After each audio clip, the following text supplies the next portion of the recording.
que o desempenho mostra é um quadro bastante positivo na economia brasileira, em que os investimentos continuam crescendo firmemente, financiados pelo BNDES. O financiamento concedido pelo BNDES para a execução de diversas obras no país tem sido criticado por movimentos sociais no Rio de Janeiro. Novembro de 2009, representantes de populações atingidas por projetos financiados pelo BNDES no Brasil e em mais 7 países da América Latina se reúnem pela primeira vez e cobram explicações do presidente do banco. Fevereiro de 2010. BNDES desconsidera alertas de técnicos do IBAMA sobre a viabilidade ambiental da usina hidrelétrica de Belo Monte e anuncia que poderá financiar até 70% da construção da barragem no Rio Xingu, no Pará.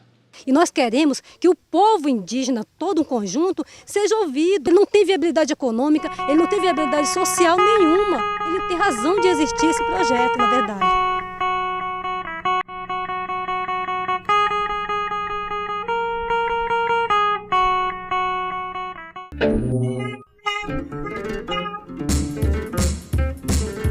Projetos financiados pelo BNDES causam danos sociais e ambientais.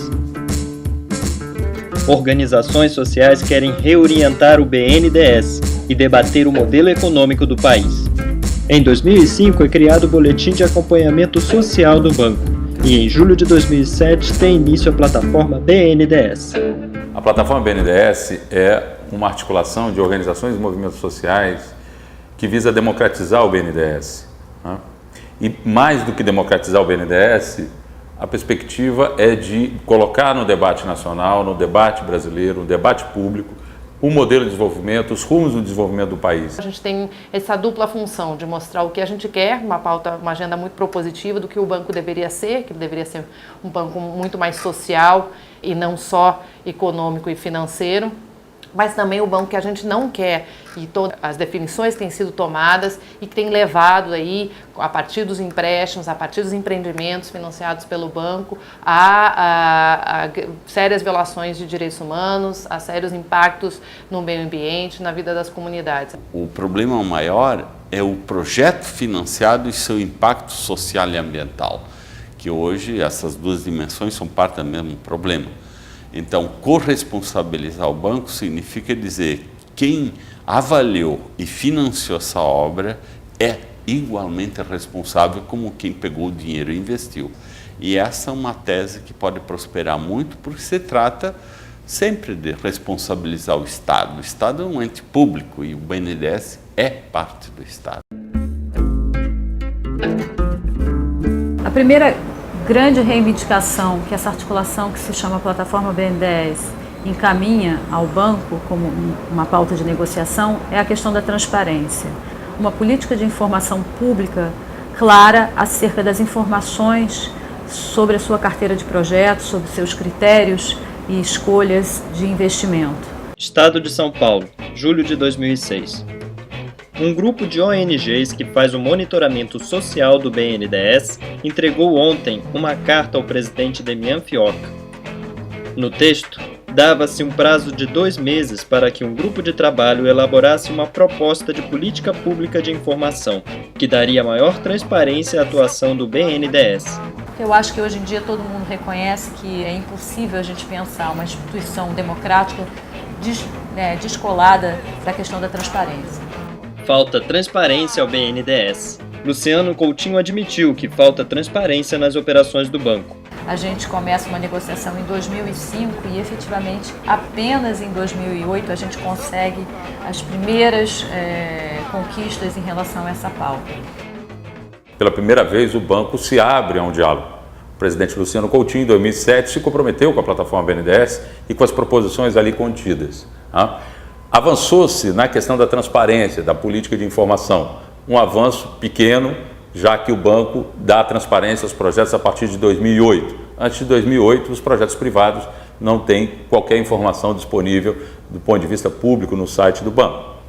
Mas houve avanço, não podemos negar que houve avanço. Agora, por outro lado, a política ambiental do banco, que é uma discussão absolutamente estratégica, Hoje ela vem sendo conduzida de maneira fechada, sem diálogo com a sociedade civil, através de um empréstimo do Banco Mundial para o BNDES. O BNDES está implementando uma política ambiental, mas sem qualquer debate com a sociedade brasileira.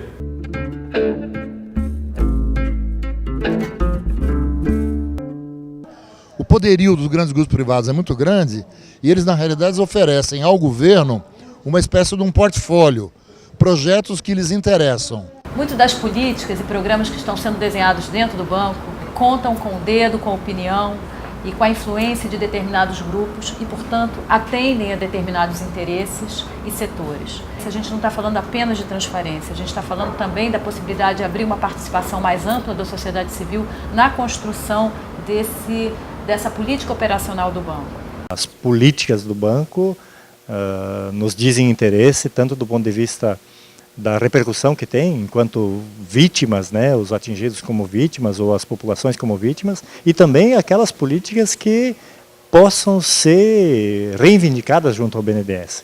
Então, as populações também, a partir da plataforma, buscam o nível de conhecimentos que ele abra portas, tanto do ponto de vista de reivindicar aquilo que é direito, quanto também de denunciar aquilo que está sendo feito de forma equivocada pelo banco. A partir dos dados fornecidos pelo BNDES, o Instituto Brasileiro de Análises Sociais e Econômicas, IBASE, uma das organizações que integram a plataforma BNDES, criou um mapa interativo com os principais projetos financiados. Através da aba Sua Voz, qualquer pessoa pode comentar os projetos em andamento no seu território.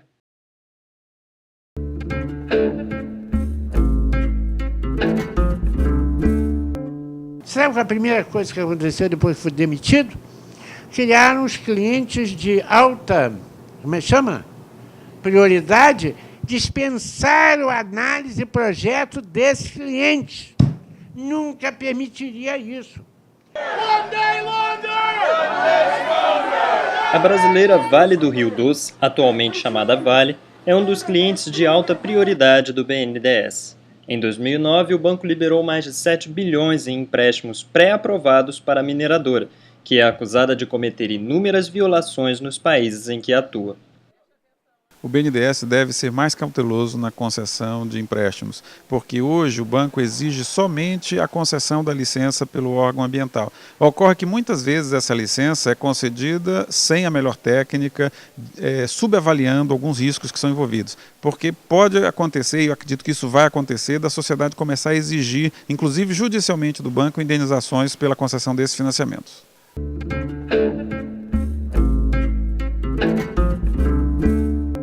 O banco hoje está conformado justamente para privilegiar e propiciar financiamento para grandes conglomerados, sejam eles públicos ou privados. Então, a própria natureza do banco tem sido essa, e esse é um grande questionamento de fundo que a gente faz, porque a gente tem que lembrar que o banco é um banco nacional de desenvolvimento econômico e social.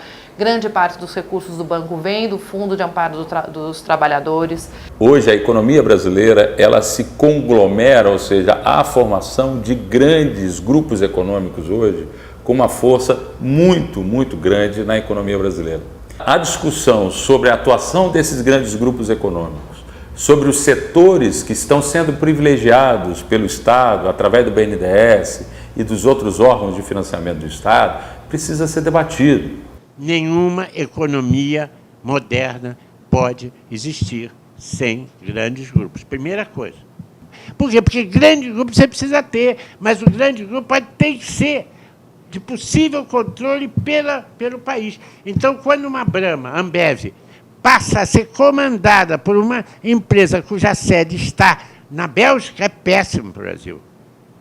Quando o Grupo Gerdau passa a botar as ações de controle sob júdice de uma fundação em Amsterdã, é péssimo para o Brasil, e assim por diante. O Estado brasileiro há muito tempo que não planeja, no sentido em que ele é pautado de fora.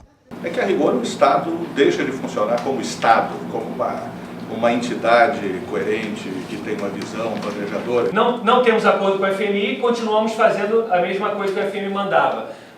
Não pegamos mais tantos empréstimos do Banco Mundial, mas temos o BNDES para fazer também aquilo que o Banco Mundial fazia, e com recursos muito maiores. Ele vai construindo um modelo de especialização regressiva que no curto, médio prazo parece ser expansionista, gera emprego, tá? Mas no longo prazo, pelo grau de especialização e onde é que se instala o Brasil, nos condena a um lugar estático e com uma hierarquia social insuperável ou inquebrantável.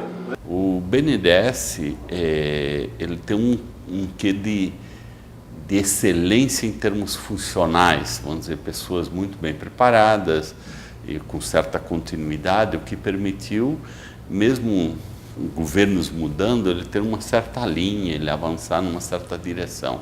O fato é que ele pouco se democratizou, no sentido de se abrir às mudanças ou às demandas da sociedade. Neste momento, nós achamos que ainda existe muito pouco espaço de debate no banco. O privilégio é para as grandes empresas, para as grandes multinacionais, e a população de forma em geral, os movimentos de forma em geral, tem muito pouco espaço, tanto de debate, de dar opinião, quanto de reivindicação concreta junto ao Banco Nacional de Desenvolvimento Econômico e Social. A nossa perspectiva nunca foi a de fazer um questionamento da existência e da necessidade de haver uma instituição como o BNDES.